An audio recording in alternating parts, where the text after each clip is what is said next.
எங்க நம்முடைய வாழ்க்கையில இன்னைக்கு ஏன் நமக்கு சொல்ல முடியலன்னா, அந்த ரட்சிப்பின் கிரியைகள் நம்ம லைஃப்ல காண முடிகிறதில்லை, அந்த கனிகள் காண முடிகிறதில்லை. ஆமென். ஒரு கிறிஸ்துவுக்கு முன் கிறிஸ்துவுக்கு பின், கிறிஸ்துவுக்கு முன் கிறிஸ்துவுக்கு பின் என்ன வித்தியாசம்?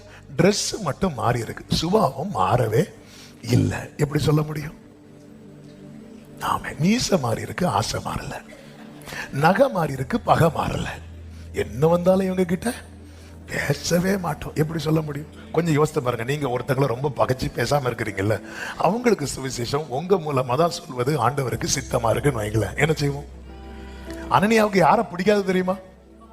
பவுல பிடிக்காது. கர்த்தர் அனனியா வீட்டுக்கு வராது. அனனியாவே நீ போ, ஆண்டவர் அவன் பொல்லாதவன், நீ போ, நான் தெரிந்து கொண்ட பாத்திரம். வேண்டாம் ஆண்டவர், அவன் என்னெல்லாம் பண்ணா தெரியுமா? நீ போ அனனியாவே. ஆமென்.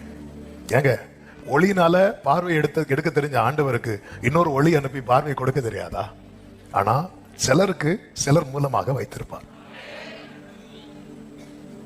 ஆமென். அதனாலதான் யாவரோடும் சமாதானமாயிருங்கள், யாவரோடும் சமாதானமாயிருங்கள். யாவரோடும். உங்களுக்கு அப்படி கசப்பு, வைராக்கியம், பகையெல்லாம் வந்து ஆண்டவர்கிட்ட போய் சொல்லுங்க, அப்பா எனக்கு இந்த நபரை பிடிக்க மாட்டேங்குதுப்பா, அந்த நபரை தூக்குங்கப்பான்னு இல்லை, அந்த எண்ணத்தை தூக்குங்கப்பா. ஒரு புருஷனுக்கு மனைவிக்கு பயங்கர பிரச்சனையில ஓங்கி அடிச்சுட்டாரு போல. போன் பண்ணி, பாஸ்டர் என் புருஷன் சீக்கிரம் போகணும்னு சொல்ல மாட்டேங்க, அவருக்கு பிரஷர்லாம் ரொம்ப ஜாஸ்தியா இருக்கு. என்ன பிரச்சனை? அடிச்சுட்டாரு பாஸ்டர்.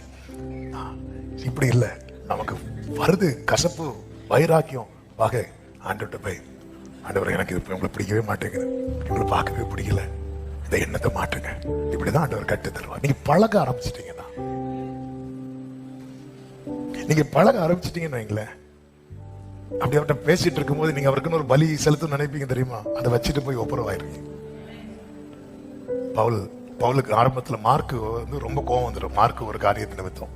அதனால மார்க்கு என் கூட கூட்டு வர மாட்டேன்னு சொல்லிட்டு அதில் தான் பவுலுக்கும் பர்னபாவுக்கும் கிளாஷ் ஆகும், போயிடுவார். ஆனா திரும்ப தீமோத்தேயுக்கு எழுதும்போது சொல்லுவாரு, மார்க்கை கூட்டிட்டு வா அப்படின்னு. அது நடத்தணும்னா எல்லாருக்குள்ள கோபம், வைராக்கியம் வருங்க, அது வந்து தங்களுக்குள்ளே தங்க விட மாட்டாங்க கிறிஸ்துவோடு உறவாடுகிறவர்கள். நமக்கு சிலரை பிடிக்காது, சிலர் பண்றதெல்லாம் பார்த்தா நமக்கு வந்து நம்ம கண்ணை முன்னாலே அவங்க நினைவாதான் வரும். சரி, அந்த டைம்ல வரும்போது ஆண்டவர்கிட்ட ஓப்பனா அதை பழக்கிறதா சொல்லுவோம். எனக்கு என்னன்னு தெரியல, பிடிக்கவே இல்லை, அவங்கள பிடிக்கல, அவங்க எனக்கு பண்ணது எனக்கு என்னால தாங்கவே முடியல. ஆண்டவரே, ஆண்டவரே, இந்த காரியத்தில் எனக்குள்ள இருந்து ஒரு கசப்பான வேறு முளைச்சிடவே கூடாதுப்பா. யாவரோடு சமாதானம். ஆமென். சுவிசேஷம் சொல்லுகிறவர்களாய் சபை மாறட்டும். சத்தமாமேன்னு சொல்லுங்க பார்க்கலாம்.